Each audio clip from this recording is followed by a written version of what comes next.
উচিত যে আমার ছেলে জন্মগ্রহণ করেছে, 7 দিনে তার নামে একটা জন্তু জবাই করতে হবে। সেটা আকীদা, আকীদা না, সেটা আমাদের এলাকাতে অনেক জায়গায় সেটাকে আকীদা উচ্চারণ করা হয়। সেটা আকীদা না, সেটা হচ্ছে আকিকা। আকিকা, আকীদা মানে হচ্ছে আল্লাহ তাবারক ওয়া তাআলার উপর সঠিক বিশ্বাস, আখিরাত দিবসের উপরে সঠিক বিশ্বাস, রাসূলের উপরে সঠিক বিশ্বাস, সমস্ত ফেরেশতার উপরে বিশ্বাস।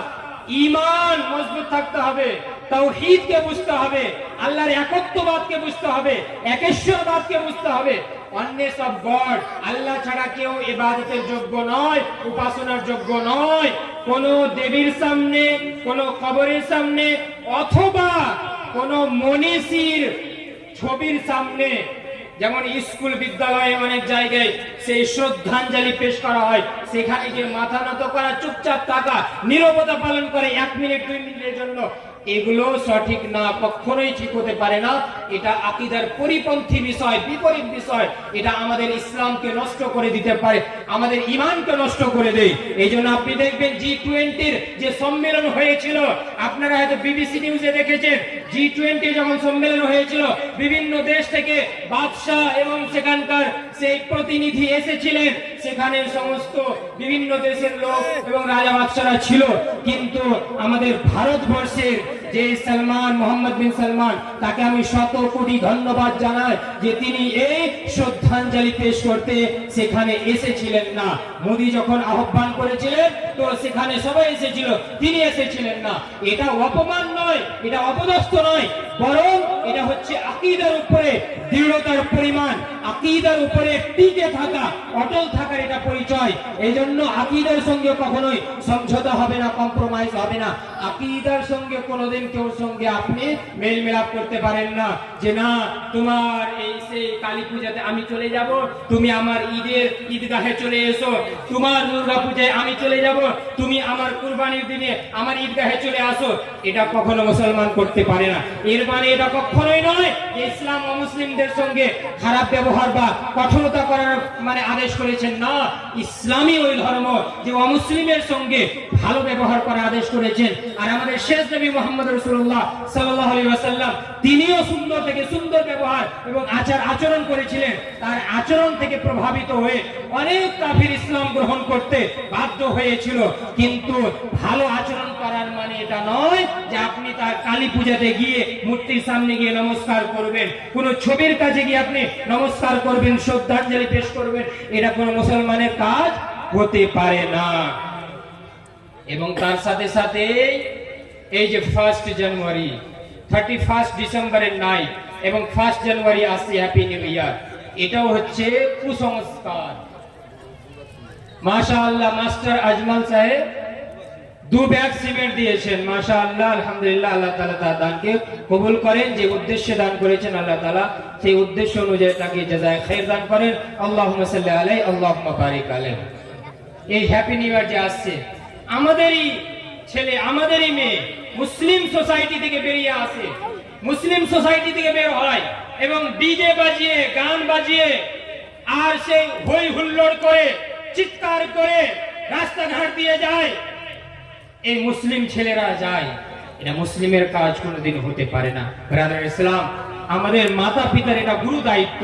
সর্বপ্রথম দায়িত্ব হলো ছোট ছেলে মেয়েদেরকে সেই মতো আপনাকে আদব কায়দা শিখাতে হবে, নামাজের আদব কায়দা, নামাজ শিখাতে হবে।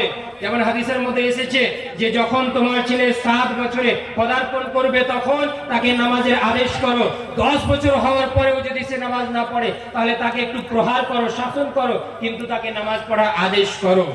এইভাবে আমাদেরকে অভ্যস্ত করতে হবে, তাকে নামাজের আদেশ দিতে হবে, এইভাবে তাকে আকীদার বিষয়গুলো বলতে হবে, আল্লাহর ধারণা তার ব্রেন মস্তিষ্কে ঢুকিয়ে দিতে হবে। এইভাবে যদি আমরা ঢুকিয়ে দিই তো ইনশাআল্লাহ আমাদের ছেলে মেয়েরা ব্যাকা পথে যাবে না। মাশাআল্লাহ, বোম্বাই থেকে মঞ্জুর শেখ 12 ব্যাগ সিমেন্ট দিয়েছেন, বারাকাল্লাহু ফি, জাযাকুল্লাহু খাইরা, আল্লাহুম্মা সাল্লি আলাইহি, আল্লাহুম্মা বারিক আলাইহি, আমিন, তাকাব্বাল ইয়া রাব্বাল আলামিন। তো আমাদের পথ ব্যাকা হবে না। আমরা জানি সবাই যে আমরা নামাজের মধ্যে প্রত্যেক রাকাতে একটা সূরা পাঠ করে থাকি। যেই সূরা ছাড়া নামাজ হয় না, কেউ বলতে পারবেন? সূরা ফাতিহা। আমি একটু বলাচ্ছি যে আপনারা জেগে আছেন না ঘুমিয়ে গেছেন, প্রধান বক্তার জন্য তো একটু সুযোগ করে দিতে হবে। বলছিলাম আমি যেটা, যে সূরা ফাতিহা, এই সূরা ফাতিহা জানেন তাফসীরে বাইজাবির মধ্যে এর প্রায় 14 বা 15টা নাম এসেছে। ইমাম বাইজাবি রাহিমাহুল্লাহ 14 বা 15টা নাম বলেছেন। সূরাতুদ দুআ, সূরাতুশ শুকর, সূরাতুল হামদ, সূরাতুস সালাত, সূরাতুস সাবিল বাসানি, এভাবে প্রায় 14-15টা নাম রয়েছে। তার মধ্যে সূরাতুল ফাতিহা, সূরাতুল উম্মুল কোরআন। এই সূরা ফাতিহা ছাড়া নামাজ হয় না। এই সূরা ফাতিহার অর্থটা যদি আমরা ভালো করে বুঝে নিতাম ব্যাখ্যা সহ, তাহলে আজকে আমাদের এই হ্যাপি নিউ ইয়ারে আমাদের ছেলে মেয়েরা এই মতো হই হুল্লোড় করতো না। কি করে? আমি পুরো সূরার অনুবাদ করছি না, যেটা মানে আমার বিষয়ের সঙ্গে সম্পৃক্ত, যেটা বুঝাতে চাইছি সেটাই শুনুন, যেহেতু আমার সময় আর বেশি নেই। আমরা পুরো এই সূরার মধ্যে পড়ি ইহদিনাস সিরাতাল মুস্তাকিম সিরাতাল লাযিনা আন'আমতা আলাইহিম গায়রিল মাগদুবি আলাইহিম ওয়ালাদ-দাল্লিন। ইহদিনাস সিরাতাল মুস্তাকিম, হে আল্লাহ তুমি আমাদেরকে সহজ সরল পথ দেখাও, আমাদেরকে হেদায়েতের পথ দেখাও, আমাদেরকে হেদায়েতের পথিক বানিয়ে দাও।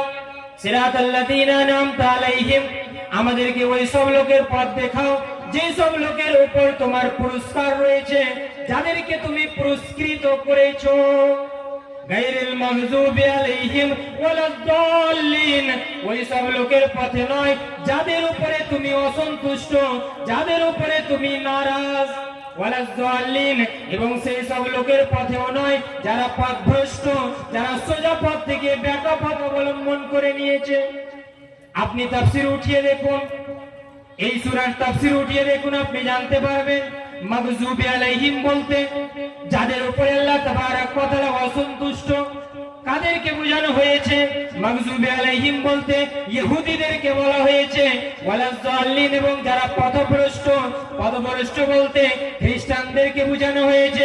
অর্থাৎ আমরা প্রত্যেক নামাজে, প্রত্যেক রাকাতে এই সূরার দ্বারা আল্লাহ তাবারক ওয়া তাআলার কাছে দোয়া করে থাকি, আল্লাহ তাবারক ওয়া তাআলার কাছে প্রার্থনা করে থাকি, ইয়া রাব্বাল আলামিন তুমি আমাদেরকে ইহুদি এবং খ্রিস্টানদের পথে পরিচালিত করো না, আমাদের ইহুদি এবং খ্রিস্টানদের পথে পরিচালিত করো না।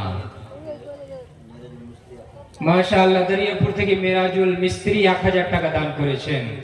মাশাআল্লাহ, জাযাকুল্লাহু খাইরা, আল্লাহুম্মা সাল্লি আলাইহি আল্লাহুম্মা বারিক আলাইহি বারাকাল্লাহু ফি।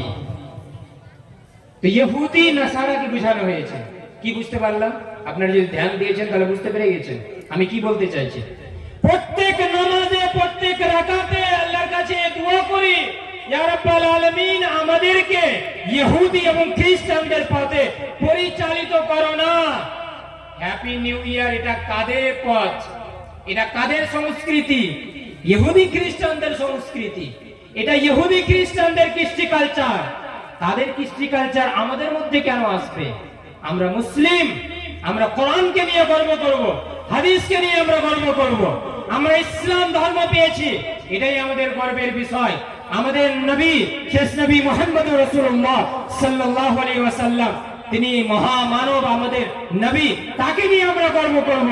আমাদের কোনো গর্ব করার দরকার নেই যে অমুক অ্যাক্টর, অমুক অ্যাক্ট্রেস, অমুক অভিনেতা, অমুক অভিনেত্রী, অমুক হিরো, অমুক হিরোইন, তাদের নকল করব, তাদের ওয়াকিং স্টাইল, তাদের টকিং স্টাইল, তাদের স্পিকিং স্টাইল, তাদের হেয়ার স্টাইল, তাদের লাইফ স্টাইল, এইসব দেখার কোনো প্রয়োজন নেই। আমাদের জন্য ইসলাম যথেষ্ট, আমাদের জন্য কোরআন যথেষ্ট, আমাদের জন্য হাদিস যথেষ্ট, আমাদের জন্য শরিয়ত যথেষ্ট। আর এই ইহুদি খ্রিস্টানদের কৃষ্টি কালচার যে অবলম্বন করবে, আবু দাউদের হাদিস, নবী সাল্লাল্লাহু আলাইহি ওয়াসাল্লাম বলেন, মান তাশাব্বাহা বিকাউমিন ফাহুয়া মিনহুম, যে সম্প্রদায় অন্য কোন সম্প্রদায়ের নকল করলো তার গণনা সেই সম্প্রদায়ের মধ্যেই হবে। আপনি যদি কোনো অ্যাক্টরকে ভালোবাসেন, আপনার হাসর, আপনার হিসাব নিকাশ সেই অ্যাক্টরের সঙ্গে কিয়ামত দিবসে হবে। আপনি যদি কোনো অ্যাক্ট্রেস, হিরোইনকে ভালোবাসেন আর তার যদি নকল করে বেড়ান, তাহলে আপনার হাসর, আপনি আপনার সেই হিসাব নিকাশ সেই অ্যাক্ট্রেস সেই হিরোইনের সঙ্গে হবে।